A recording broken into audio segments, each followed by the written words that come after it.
Hello, everybody. Welcome back. I'm very excited to have my next guest on the show, Tina Jaeckle. I can't say enough about this wonderful human being. She is doing so much for our brave men and women who serve every day with her incredible background and incredible services she offers to many agencies around the country.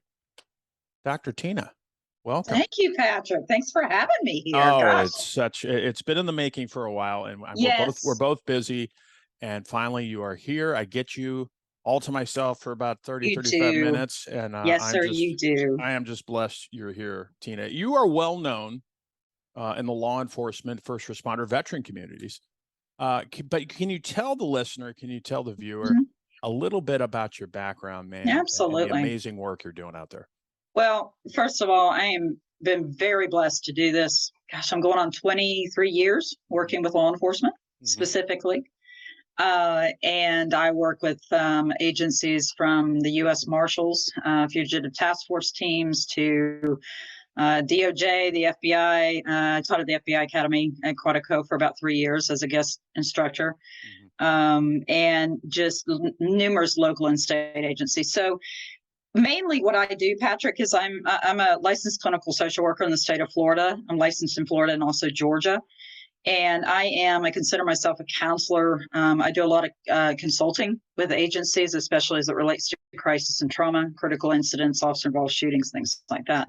Sure. And then I instruct. That's the third component of what I do. I'm in private practice. It's my own company. It's just me. I answer my phone. So, it can be a little crazy sometimes, but it has been an amazing journey. Amazing. I've probably met some of the finest individuals ever, most committed, dedicated law enforcement officers I could ever come across. So that's a little bit about my background. I'm some would say freakishly overeducated. I agree with that. So if for some reason I decide to go back and get another degree, you probably need to have a serious discussion with me about that. But it's funny because someone asked me the other day, would you do it again? Of course I would do it again, because it allows me to maybe have more credibility walking in the door, but also I teach at a graduate level. So I'm trying to groom the folks coming into the field, right? Yeah. Because eventually I'm going to go and sit on my porch and look at the view that's behind me and retire. Beautiful view. Thank you. So that's a little bit about me. I get up every day and I say, I can't believe I get blessed to do this. This is the coolest, and I never have the same day twice. Yeah. Some days I do wake up and go, what kind of fresh hell awaits me today? But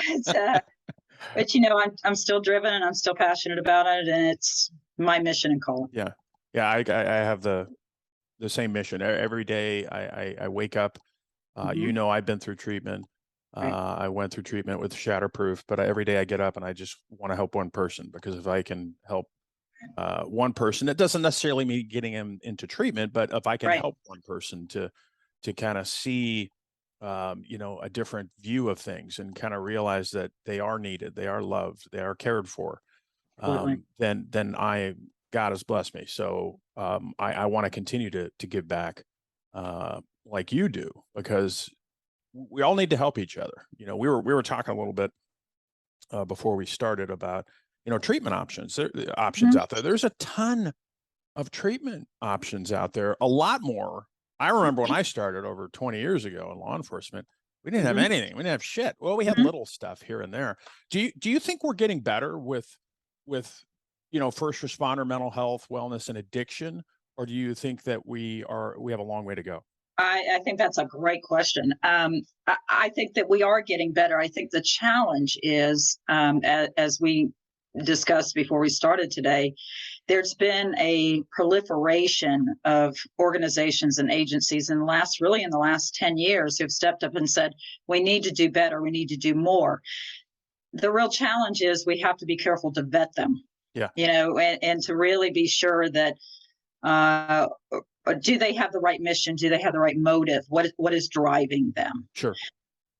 Because unfortunately, I call it the glory wagon. They like to jump on it and say, yes, we're doing this, this, and this. But ultimately, at the end of the day, it's not about glory. It's about saving lives. Yeah, right. Absolutely. I mean, so Go ahead.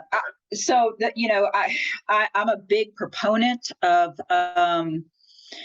first responder only programs Yes. Versus first responder friendly programs, right? The difference, because I think that we have to recognize the cultural needs to put people together so they can also bond.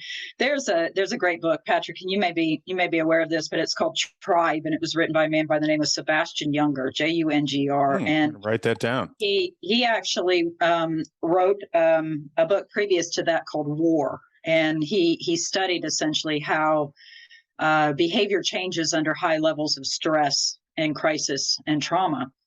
That book eventually became something called Restrepo, which is a documentary that you can watch. But he embedded with a group of soldiers in Afghanistan for about 8 months, and he documented how their behavior changed, or what, all of these things that we do when we're under stress. But when you place people under that extreme stress, how things differ. The boundaries come off, the rules come off, all of these different things. And I say this because he went on to write Tribe, which essentially says, one of the reasons why we've had people fall through the cracks with the military, according to him and his perspective, is when they come back, they lose their tribe. Exactly. And that's, so within those tribes, there's healing. So, I say that to say, when we go back to this treatment question, we have to create some semblance of a tribe for first responders. So they have that again, to where they are, together, and not having to deal with the outside forces, but they can begin to heal each other, and they don't feel alone. Yeah, right? Absolutely. It made me think 100%. I was out to dinner a couple nights ago with some friends, and they knew what I did a little bit, but I got more in depth with it. And one of them asked me, so, well, why is it just first responders only? What makes first responders so special? And I said, look, I'm not saying I'm better than you. Right. First responders are, but we see things that the most people never see during the course of their lives. Look, I'm not trying to discount people don't go through suffering and pain, but law enforcement see it every day. And not just law enforcement, fire, EMS, dispatchers, corrections. So I want to nurses, doctors, other people. And so absolutely, that's the beauty, like you mentioned, Tina, that's the beauty with being in a program like FHE and Shatterproof is that it's all first responders. Right. And nobody's there to one up each other on, I have a more devastating story. It's just a bunch of first responders, men and women from all different backgrounds, together as a tribe. Exactly. And there's this amazing sense, you've toured the facility, of togetherness. And look, these are my brothers and sisters I can share anything with. Absolutely. So 100%. And I want to be with other first responders, not because I'm better than the general public. It's just they can relate. And that's huge when it comes to treatment. Absolutely. And it's not just for me, it's not just them relating. It's, within a tribe, there's also those who are going to call you out on your stuff, right? So no bullshit. And who can better do that than another first responder, right? Exactly. Get your ego, take your ego and set it aside, do that kind of thing. So, I encourage you to read that book, because our book is very, very powerful. You send that to me, will you? Yeah. Or send me the information. I will. I'll do it. Absolutely. But Shatterproof is a beautiful program. I've sent many, many officers there, and they're all doing well. And, I love working with that group a lot. So what do you see? And maybe this is a broad question. I'll ask you anyway, Dr. Tina. You speak to so many people out there around the country. What do you see with first responders that are suffering the reoccurring theme? The one of the biggest things that they're struggling with? Unfortunately, morale is in the tank, because we're losing people left. And I can't imagine why.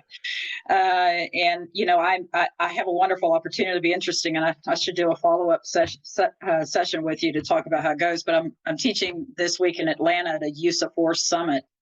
We've probably got 200 police commanders from 15 different states coming. So it'll be interesting, because this is one of the questions I'm actually going to pose to them. So what is it? and because it's so typically so different when you're talking, frontline patrol officers versus, those who are running the show. Yeah. So, I think there's a big part of morale. I think that there is, unfortunately, in the last probably year to 2 years, we've kind of created this perfect storm for officers between, change in presidents, economic issues, low numbers. Almost every agency I know, they're losing officers left and right. Less people want to come in. So I really see it as a cumulative factor where it's just heavy on their shoulders. Plus, in some places still the pay is just crap. Yeah. So, what I try to do, and you've gotten to know me a little bit, but I'm very much a problem solver. If I'm not one that's going to sit around and bitch about this is bad, this is bad, but we got it. Okay. We see what the issue is. So what are we going to do? Yeah. And so one of the things that I speak on nationally is a best practices model that we were able to create at the Jacksonville Sheriff's Office, who they are the 25th largest agency in the nation and have about 2,200 on the street and about 650 corrections. Yeah. So I am a primary EAP counselor, so I work only with police and corrections, and absolutely love it. They come to see me for counseling. But what we did in the fall of 2017, I sat down with the sheriff at that time, Sheriff Mike Williams, and the undersheriff, and I said, listen, we need to do better for your folks, because they used to have an in-house unit, psychological unit, but it was in-house and staffed by people who actually worked for the sheriff's office. So you know where I'm going with this. Yes. So there was obviously some serious mistrust. As politics do get involved, the mayor of the city basically said, you know what, we're going to get rid of it. It doesn't seem to work. Let's cut the funding to it. So they got rid of it. So they really didn't have much of anything in place. So they still had their other EAP, what I call the other EAP, but they're not trained in law enforcement culture. Yeah. So there's always that. And plus, I've never been so grateful to be so specialized, because all of my colleagues who work in general mental health are so slammed. It's unbelievable right now. Yeah. Especially as we come out of COVID. So I sat down and I said, listen, I'm going to propose something, and I know it's going to sound odd, but how about, I don't want to work for the sheriff's office. I want to work with you as a consultant, like I've done with other agencies. So we essentially negotiated a part of the budget, set that money aside, and they basically said, you run it. We don't, whatever you want to do with it. And I said, I had to look behind myself, Patrick, like, am I being punked? Because I don't think I've ever heard that from I'm like, I'm a social worker. You're like, what? You're going to pay me what? No. Yeah. So, and sure enough, so what we did is we set up this program where they can contact me directly. I can do telehealth. I can do in person. I have this offsite office that has a big comfy love seat, and the sergeants, they've got policies in place now where the sergeants will allow people to come on duty if they need to, just to come unload. But where the most important component that I see is getting in at the front end. My platform has always been, we have to start at the beginning. We have to start at the beginning, because we're waiting in these 15 to 20 year cops where we're seeing those desperate moments, because that's right about 15 to 20 years is where we see highest level burnouts, alcoholism, divorce, suicide, all of those things. So I went back to him and I said, what I'd like to do is get in front of your recruits, every recruit class, police and corrections, every recruit class, and teach an 8-hour course. And in stress and trauma and resiliency and PTSD and all of these things. And they never even blink. So I work with the red shirts. I work with the academy staff, huge academy. They run 4 or 5 classes a year of 40 each. They're running people through there left and right, in part because of attrition.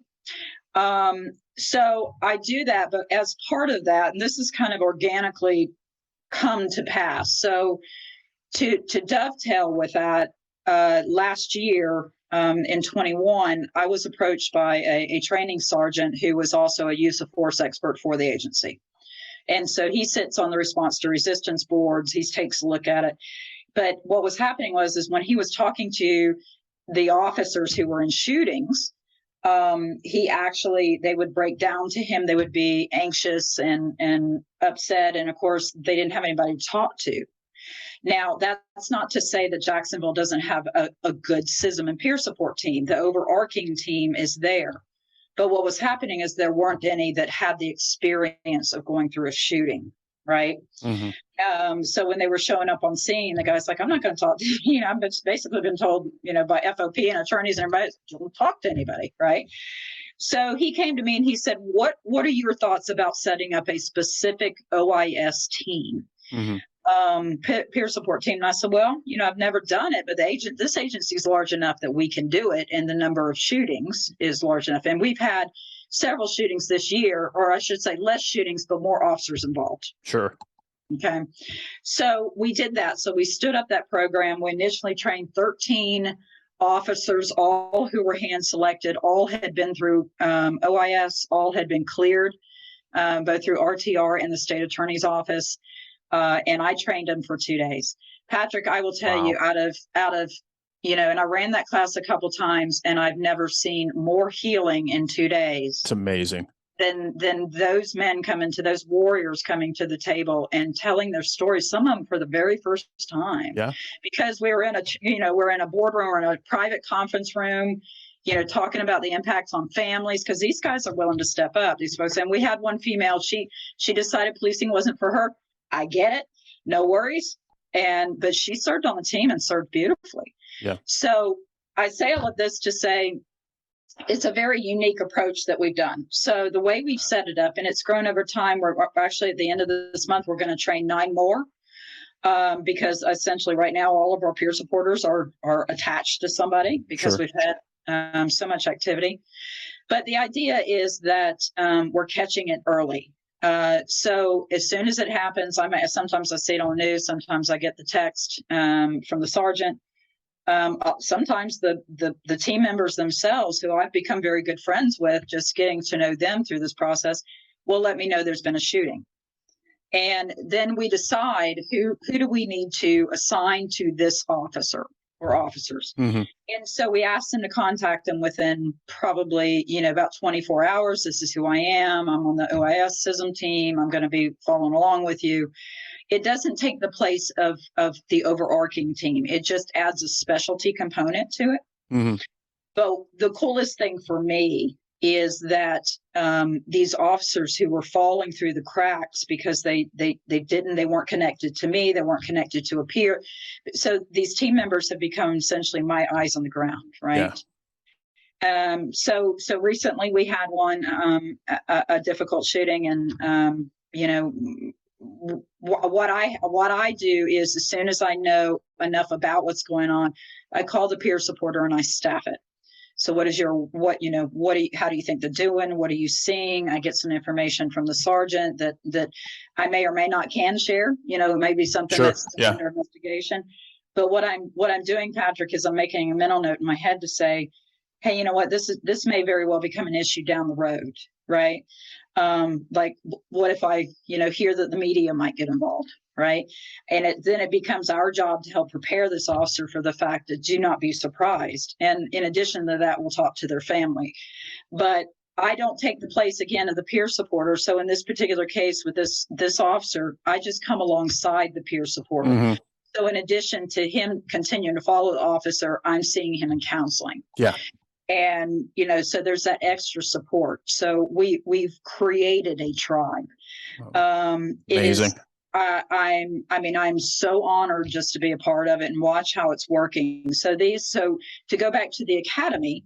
So when I teach, you know, most of the morning and some in the afternoon. And then in the afternoon, 2 or 3 of these guys who have been through these events actually come and talk.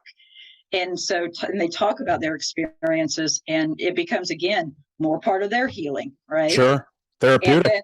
Absolutely. So they do that. So, you know, so my OIS team does a lot of support for me when I train and back up. And if they hear anything, I mean, we envisioned it. We just had no idea how amazing it was going to be. Oh, it is amazing, Tina. I mean, you're an amazing human being. You're doing God's work.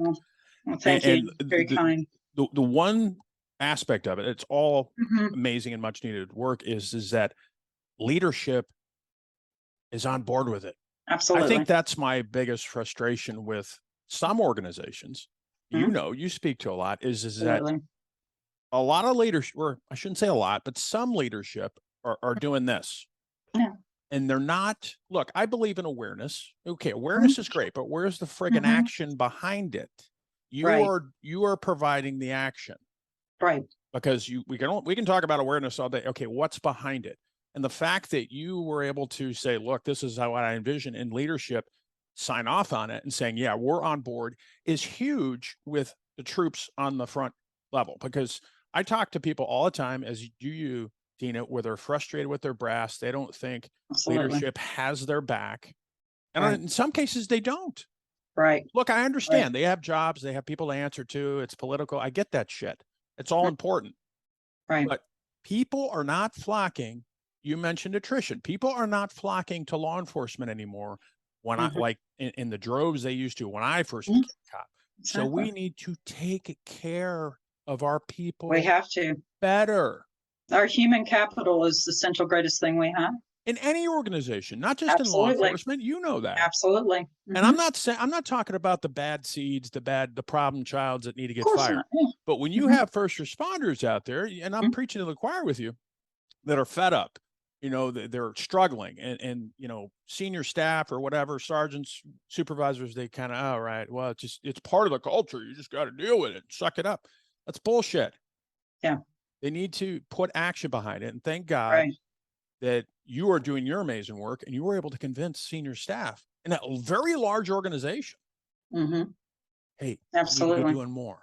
And thank God you're doing it. And they signed off on it. So I guess my point in all that is we need to do better in senior leadership, because it all starts with leadership. I agree. And you know, and it's going to be interesting, because one of the things that I'm discussing on Friday is this whole idea of moral injury. You know, what creates moral injury for officers, and one of the things that does is basically having a conflictual relationship with a senior leader. You know, and being told to do something that perhaps goes against their own morals or values. But it's, you know, I don't expect that, you know, there's ever going to be a very large shift between leadership and how they're seeing, you know, those with boots on the ground. But you never know. I mean, I guess maybe that's what I hold on to when I hear the negativity about, you can't change this crap. It's always going to, I'm like, but you know, no, you always hope. You might be surprised. Yeah, there's always hope.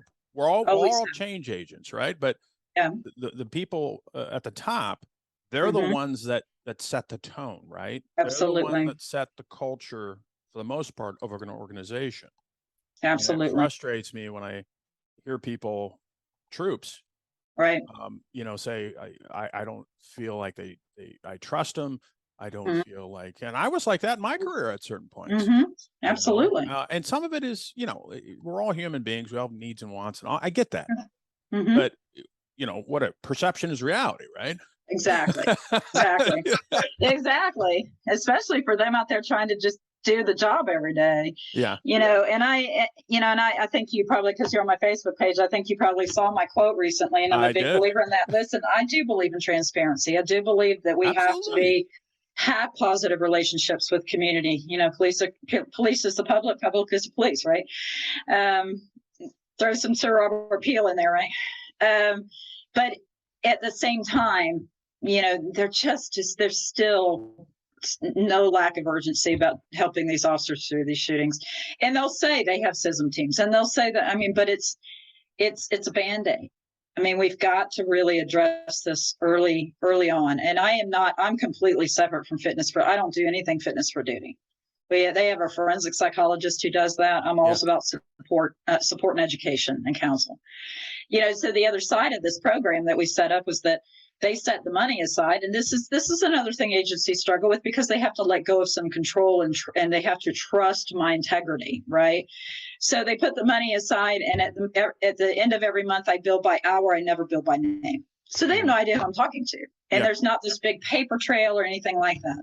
The officers can come see me as much or as little as they like, and they never pay a dime. So, you know, it's just, that's my journey to walk with them. So it's just been really cool to see it all come together. Tina Jaeckle, you are an amazing human being. Thank you. You're very kind. And I would thank you for doing what you're doing. You are touching and helping so many brave men and women out there. And I would love to have you back on so we can talk about other topics that you are an expert on. Now, if people want to reach out to you, how can you're all over. I get that, but what's the best way to contact you? They can actually just reach out to me by email. And it's funny because you're going to laugh at this email because it's been around so long, but it's just my first initial last name, TJAECKLE at bellsouth.net. Wow, that's original. I mean, that's like... I know, right? I know, right? I need to get a more original. I thought about it. I need to come up with something really snazzy. I'm like, heck, I've had this thing for it's short, sweet, 40 to the point. years. Any final words of wisdom, guidance that you can give the listener before we take off? Just keep hoping, but step out of the box and try some of these unique, creative ways of doing things. And if you're in police leadership, for goodness sakes, don't be afraid to do it, because you might be surprised at how well it actually works. But we just, we got to get away from this mentality of we've always done it that way. Yeah, absolutely. It's that culture shift, culture change that we need to work on changing. Tina Jaeckle, God bless you, my friend. I will be talking to you soon. For the listener, everything we talked about will be in the show notes. Beautiful. God bless everybody. Take care. Until next time. Sounds good. Thanks, Patrick. Thank you.